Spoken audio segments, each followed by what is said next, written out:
Jen. Going. Good afternoon, everyone, and welcome to Gift of Life Family House. I'm Jan Weinstock, Vice President of Administration and General Counsel. Howard Nathan, our President and CEO, and I are so excited to host today's special conversation, Meet the Incoming New President, Richard Hasz. In January, Howard will transition to Executive Director of our foundation. You'll hear more about this in a few minutes. And Rick will become President and CEO of the 3 Gift of Life entities, including the Family House. Now, many of you already know Rick from his years of leadership of all of Gift of Life's clinical services. I promise you today, you're going to hear some inside information from Rick and also all about his passion for the Family House. Now, housekeeping. The chat box is open.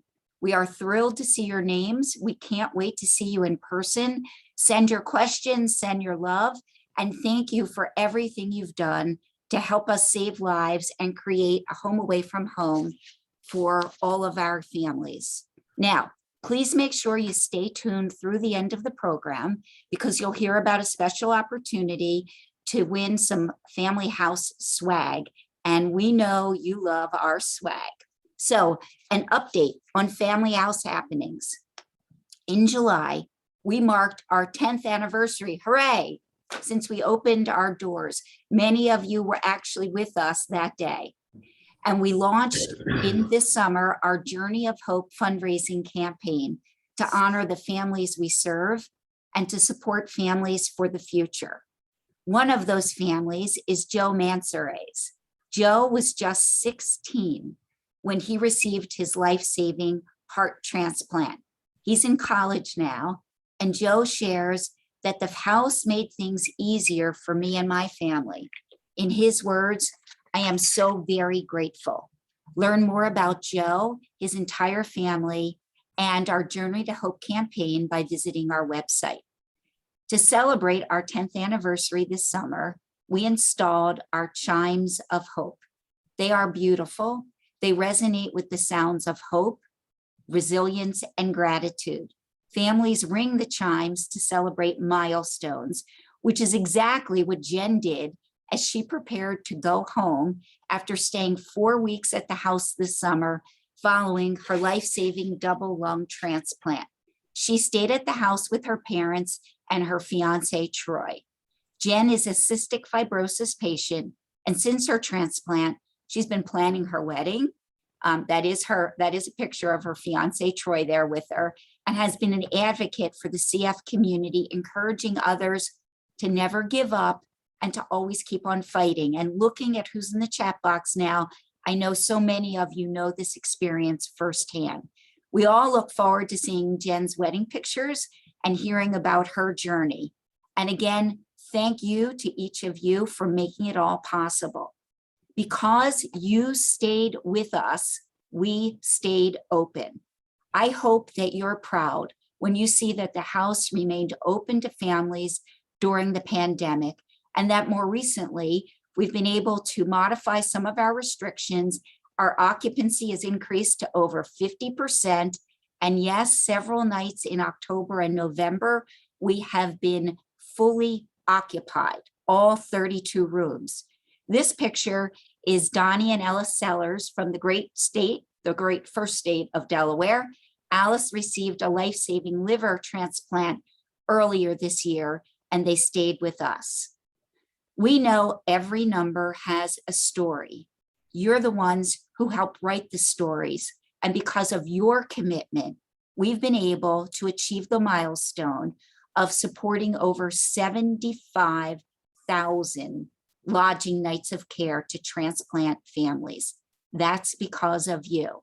I do also want to give a shout out to our amazing Family House team for their resilience and their always first focus on our families. Now, like a drum roll, because we've got some exciting news for those of you who know the house, come on home. The kitchen is now open. So home cook heroes are back, everybody. Check out the new Heroes Cafe. Your fearless house manager, Joe Kaufman, and the operations team have created a dedicated space for our heroes.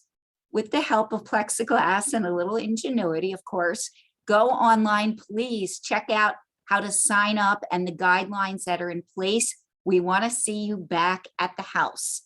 With Thanksgiving right around the corner, it means it's time for everyone to set their clocks for the family house for 40 hours for family house meals. So please mark your calendar for #Giving Tuesday, November the 30th. On this National Day of Giving Back, we are asking each and every one of you to join us in keeping the kitchen fully stocked and running to make sure that this invaluable program remains a key to our supportive services. Your participation will help support the purchase of much needed food staples, kitchen supplies, new appliances for those you are going to be coming by, including a new dishwasher, microwave, industrial freezers, and refrigerators. Please go online and learn more at giftoflifefamilyhouse.org. Did I say thank you yet enough times? Probably not. Thank you for your generosity, your understanding, your advocacy, your patience, and honestly, for just getting it. And so thank you once again.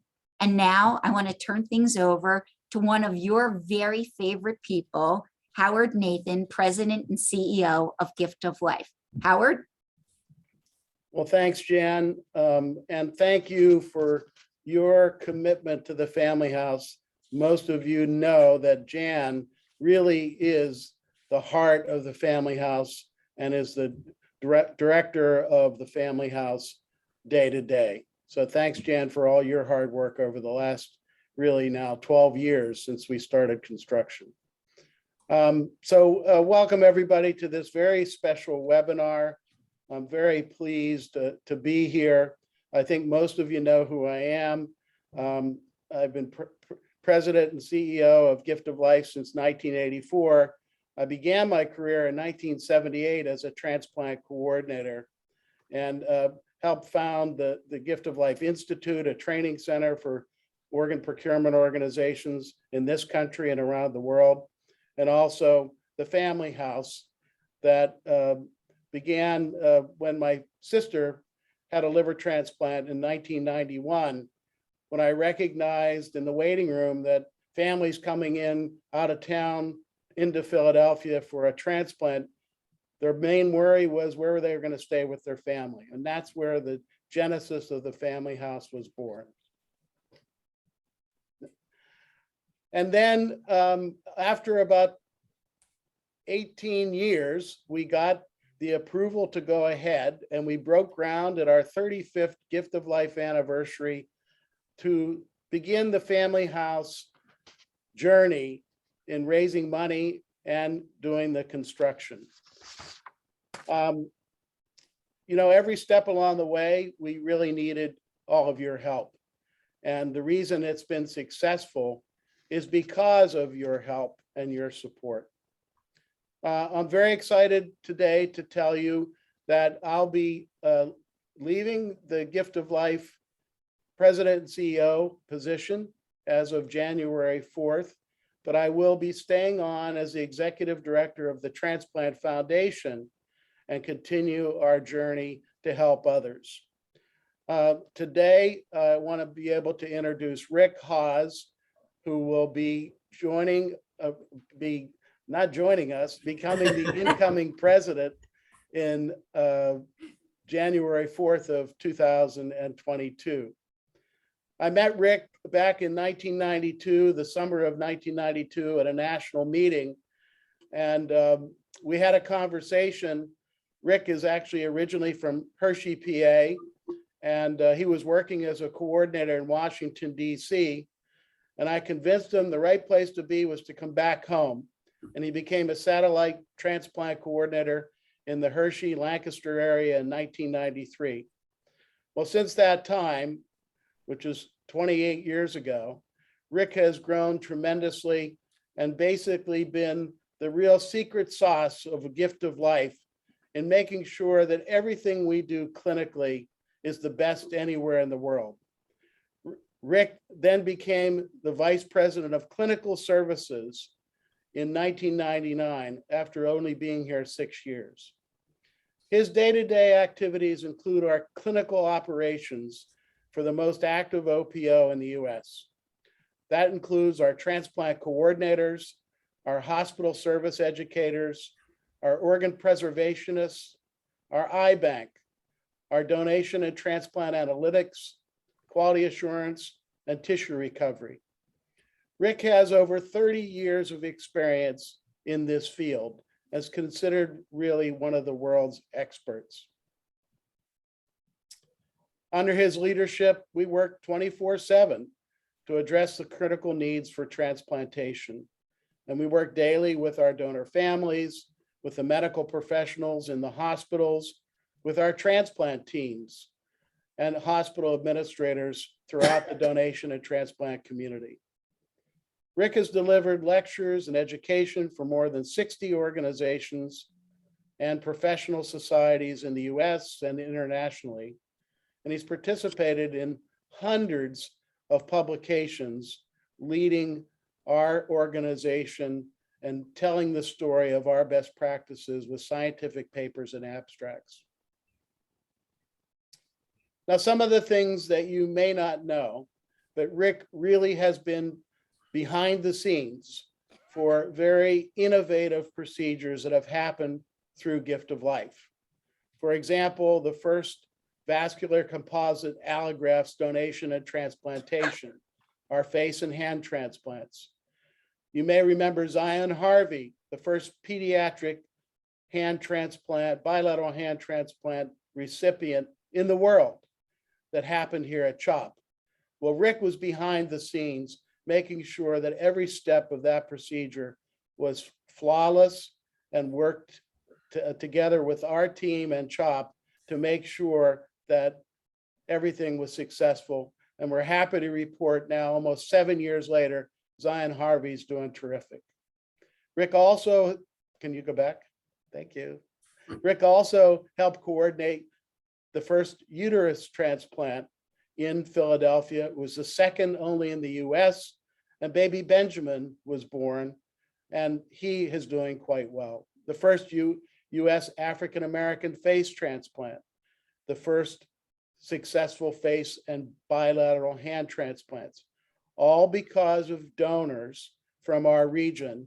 And Rick was making sure that our coordinators were educated and our hospitals were educated to make sure that the processes went flawlessly. Next. Rick has been around the world. This is a picture of the seminar. I think this is in Switzerland. He's been to Australia. He's been to China. He's been all over the world talking about our best practices. And as I said, he's considered really a world expert in organ donation and transplantation. He is a strong supporter of everything we do. This year at the Kidney Open, he couldn't play, but he helped man the putting green with Martha Anderson and our friend Bill Soloway to make sure that everybody had fun doing the hole-in-one contest.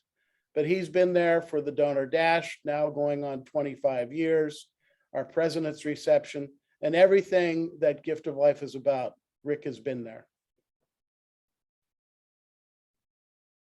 So I'm now very pleased to introduce our next incoming president and CEO, Richard Hasz.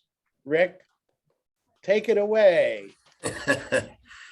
Thank you, Howard. And for all of you who know me, know that this is not like I can get up and give a talk to a lot of thousands of people about the process, but it's not something I like to do, talking about myself. So bear with me a little bit. And Bill, I saw your comment in there to smile, and I will continue to try to do that.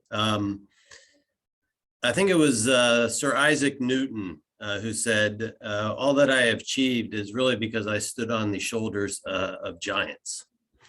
And those of you that know Howard know that Howard is a giant in the field of donation and transplantation.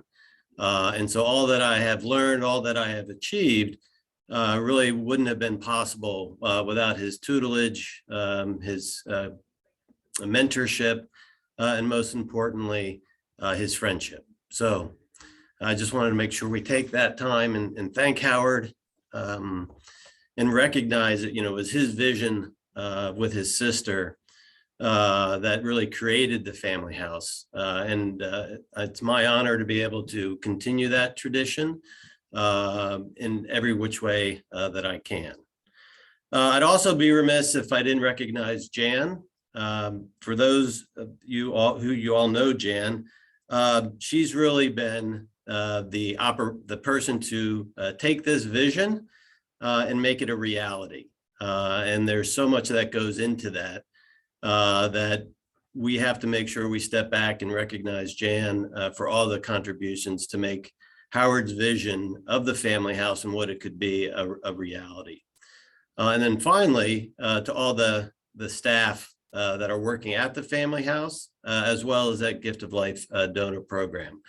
Hands down, we have the best team in the United States, not only on the organ procurement side, on the OPO side of what we do, but here at the family house, and really have three outstanding leaders who make sure that our guests each and every day are taken care of as if it was their own family. So Joe and Talia and Sarah, our hats are off to you, because we know each and every day the spirit of the family house only lives on because of the work that you do with all of the patients throughout your time.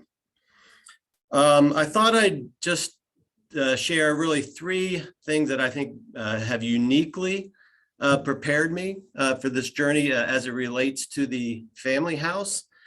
And so with that, then we'll get into some question and answer period. So Sarah, next slide. Well, first, as Howard said, you knew that I grew up in Hershey, but what you may not have known, that as one of my summer jobs, I was the Hershey Bar. And now I'm uniquely ready to serve as the mascot, as the gift of life for every family house event that occurs. And I can tell you that the costume now being provided is a lot different from the cardboard cutout that I had to wear for only 30 minutes at a time because it was so hot, and kids would try to push you over as fun and games while you circled the park and tried to make their experience so joyful. So that has uniquely let me be in a position to really forward the family house mission. Next slide. Root in the name is family. And so I come from a very large family. I'm one of 6 children growing up as the son of Faye and Dick Hasz. I don't know if they've actually joined us. I know they had registered. So hi, Mom and Dad. And being from a large family, I understand the importance of sitting around a kitchen table for a meal. And so understanding the role of the home cooked heroes and the role of fellowship that plays in that healing and in that ability to de-stress. I'm married and a father of 3 children.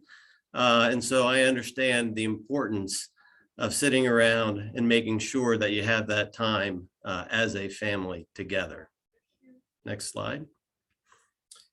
Like Howard, I had a loved one who was in need of a transplant. My brother Todd was in his mid-30s when he developed an idiopathic cardiomyopathy. And throughout his journey, he had a left ventricular assist device placed and was placed on the heart waiting list.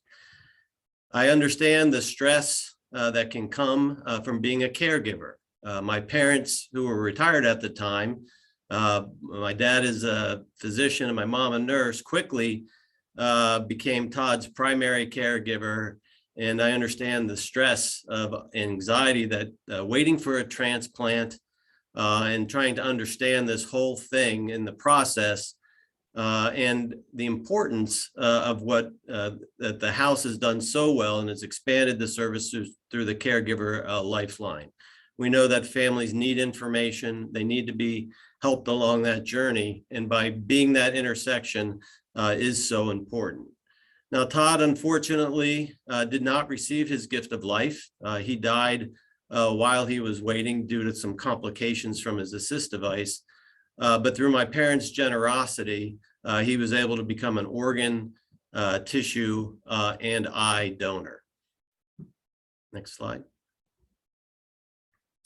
So the important part for me is really about making sure that we're taking care of all the patients who depend upon us. You know, early on in my donation career, an early mentor, Eric Rhodes, had said to me, Rick, every time at the end of the day, you should be asking yourself the question, did I do everything I could for those patients who are waiting for transplant? And that's, you know, quite a way to think about every night. And so hopefully in the last 30 years,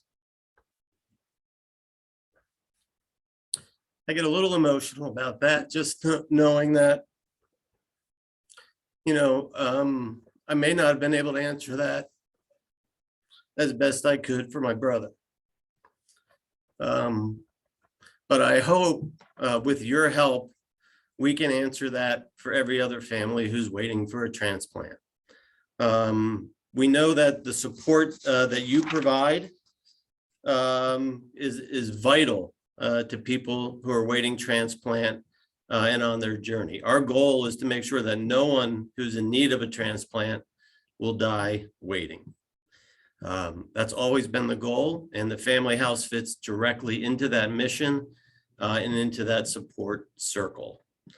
So next slide, Sarah. So what I've been doing is trying to meet with every one of my staff over the last 6 months since we talked about the transition into the Gift of Life family, to the Gift of Life presidency. And I wanted to hear from each individual person directly on what could I do as your next president to help you meet your goals? What could I do to break down any barriers that were getting in your way of saving people's lives or those patients who are waiting for transplant? And I've learned a tremendous amount. I still have about 20 more employees to meet out of our 273 lifesavers. But I also want to now hear from you. And so I want to know what motivates you. What does a Family House mean to you? What can I do to support your efforts to advocate and advance the Family House mission? So send me an email with your thoughts. My email is there, rhasz, it's pretty easy, at donorsone.org. Or you can complete the survey after the webinar. And so I'm very proud and humbled to be the next president, Gift of Life, and I hope to be able to serve as well as my predecessor, the Dr. Howard Nathan, has done. So Sarah, with that, I think we're going to open it up to questions and answers. Thanks, Rick. And thanks for giving us some insight into your personal life in addition to what you've achieved as a professional for the past 30 years. One of the things I wanted to ask Rick, when you look back, what's one of your favorite moments, most significant moments working here at Gift of Life? You know, that's that's a really tough question, you know, 30 years into to get a singular moment. But two funny stories kind of came into mind. One was Zion Harvey. Zion was the first bilateral pediatric hand transplant recipient. We had done a national talk together, and it was there that he had challenged me to do push-ups on the stage with him. And while I thought I was in pretty good shape, that young man did more push-ups with 2 new arms than I could. The other one was when I first gave my first national talk at a surgical conference. This was up at the ATC, the American Transplant Congress in Boston. I was giving a talk on donation after circulatory death, a little bit nervous to do it. It's a 2-minute talk. But as I was getting up on stage, I tripped up the steps and I fell. I quickly dusted myself off, gave my talk, and I sat down to one of the transplant surgeons who was on our board, is still on our board today, Dr. David Reich. And he leans over to me and whispers in my ear, "I don't think anybody saw that." Of which I said, "No, I'm pretty sure everybody saw that." So those are just two funny moments, but there's really not one moment in particular that stands out. What stands out, I think, are all the relationships that we've built with our transplant partners, our hospital and acute care partners, and most importantly, with our team. We have such a dedicated group of individuals who day in and day out really are advocating on behalf of those, not only 5,000 patients in our area, but really the 110,000 patients waiting nationally. So. Thanks, Rick. Yep. So I have a question that someone sent in advance, Rick. Yep. And in addition to supporting current family house operations, what additional goals or vision do you have for the family house? Yeah, and that's such a great question. We're right now in our strategic planning mode for the next year. And first, we want to get back to normal. And as Jan had announced earlier, we're starting to see some of the patient volumes getting back. For us at Gift of Life, we've always been about trying to serve more people, more and more and more. And that's if we did 2 last year, we want to do 10 next year, we want to do 100 the following year. And so one of the things is continuing to grow and have that ability to serve as many patients as we can. And that's not only through the direct care, through the rooms. Obviously, we've increased from 30 to 32, but also the services that we provide to making sure that the experiences at the family house are helpful to that patient's transplant journey. So the caregiver lifeline, the home cooked heroes, really in expanding those things and really expanding the number of people that we can get to contribute so that this mission continues to grow and grow year after year. Great. Could I give a shout out to all the volunteers as we continue to sort of expand and beef up programs and everything? We need you back, folks. We love you. We need you back. So I do have to put in a plug for our amazing volunteers.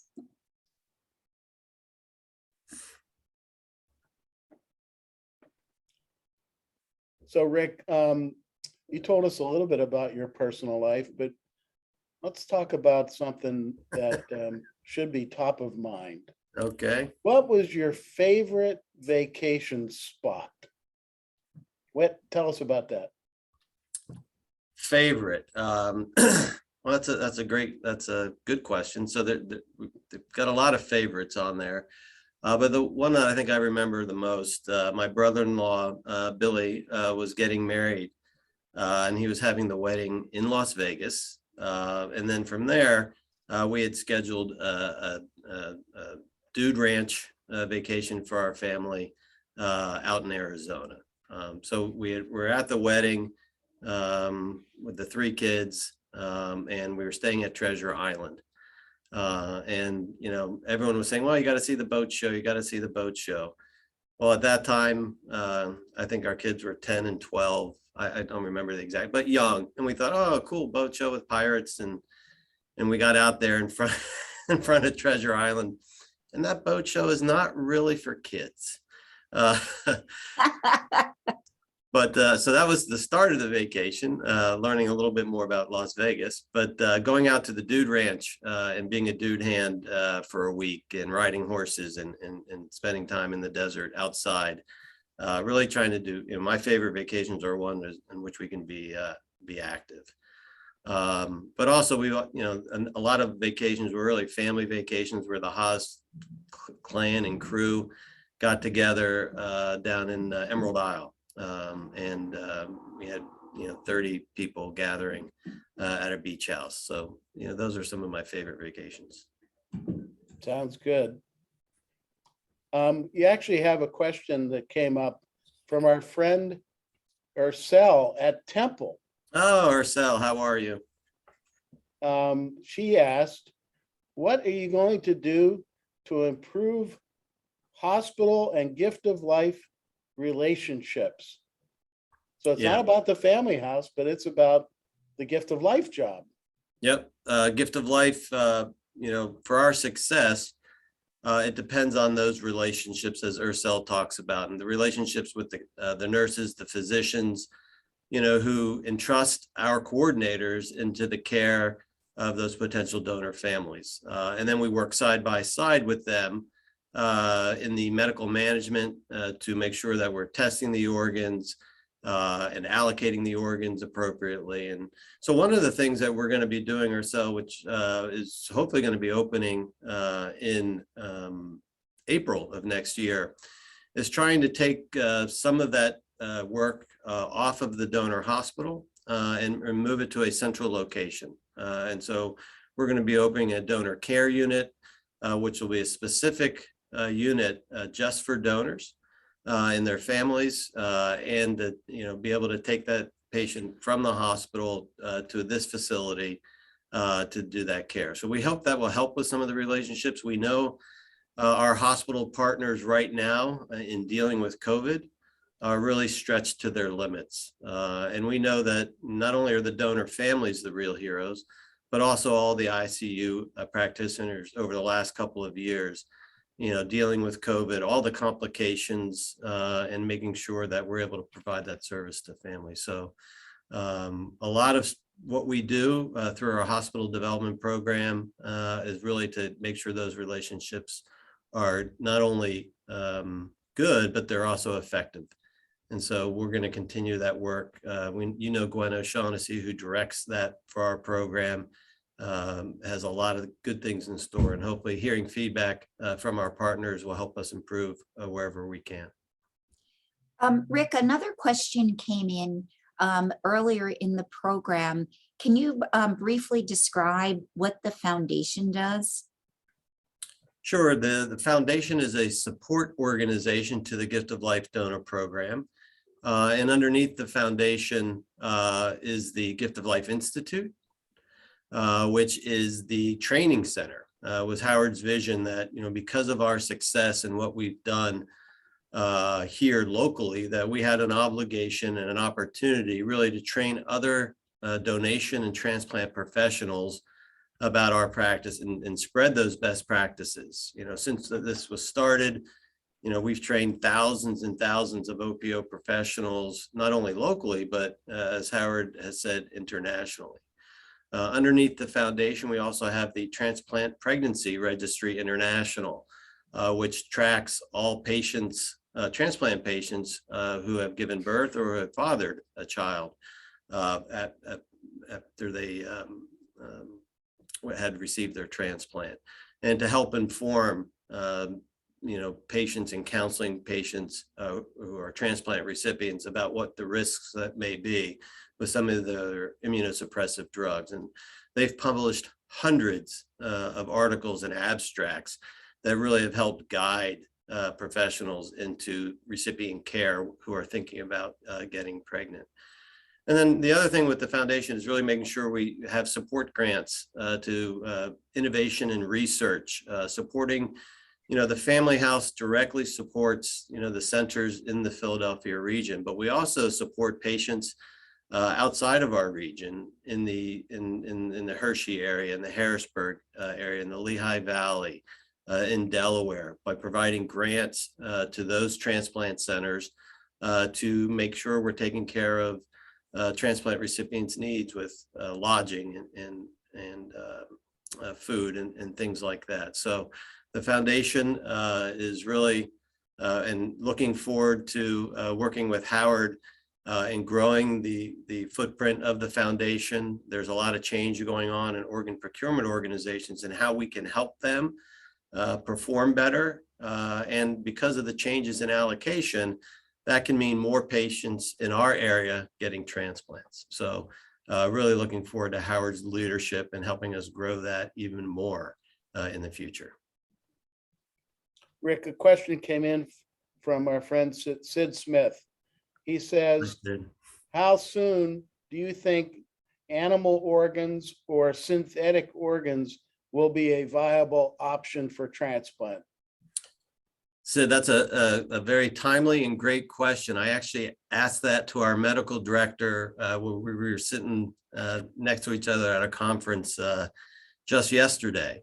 In the news, you saw the first genetically engineered pig kidney was transplanted into a brain dead donor in New York, where then this was a patient who was medically unsuitable to donate their organs, but the family so graciously agreed to have this pig kidney transplanted as part of an experiment to see how well it would work. And so it was there for 3 days, and they were able to measure different laboratory values to see how it functioned and see how it made urine. And it actually did really quite well. It's been genetically engineered through some scientific advancements through CRISPR technology, which we don't have time to really talk about today.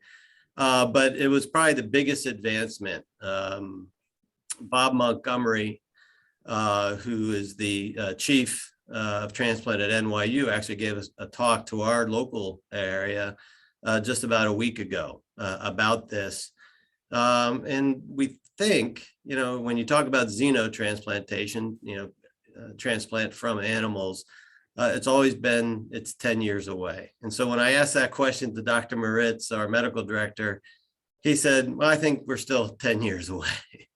But hopefully we'll see that technology and advance go quicker. There have to be more trials, not only in what the proof of concept, which they did in New York, but really in the human trials as well. So I think more to come. It's exciting. I know Howard has recently purchased a farm in Chester County to help raise some of these animals. Maybe he'll be the shepherd out there in the fields as well. Yes, another career. So Rick, our final question comes from Scott Noy. How can a grateful recipient support your efforts to help others in general, particularly as it pertains to the family house? For me, it's all about the 3 T's: your time, your talent, and your treasures. Time and volunteering and helping in every which way we can to spread the word about organ and tissue donation, to spread the word about this incredible resource that's available to patients awaiting transplant in our area. Your talents, tell us what everybody has a unique story and different talents that they can share with us. And we'd really love to tap into all the different talents that are out there. We know there are so many. And then finally, as I said before, the contributions. The family house really runs because of the contributions and the donations, different types of donations of so many people, not only our corporate donors, but really all of you who have joined this call, donors, recipients, patients who are waiting. And so we'll continue to rely on all 3 of those: time, treasure, and talent as we move forward. Thanks, Rick. So we are going to wrap it up now from all 3 of us, from our house to your houses. We want to make sure that we wish you a very wonderful holiday season. We have so much that we are grateful for here. We thank you, and we hope you have a wonderful Thanksgiving and other holiday season with your families. I do want to ask you, please, please, please make sure that you fill out the survey that will be circulated, and the first 10 people will get some family house swag. And we look forward to seeing everybody in person real soon. And congratulations to Howard and to Rick. Thanks, everybody. Look forward to working with all of you. Bye, everybody. Happy holidays. We miss seeing you in person. Come visit us at the house.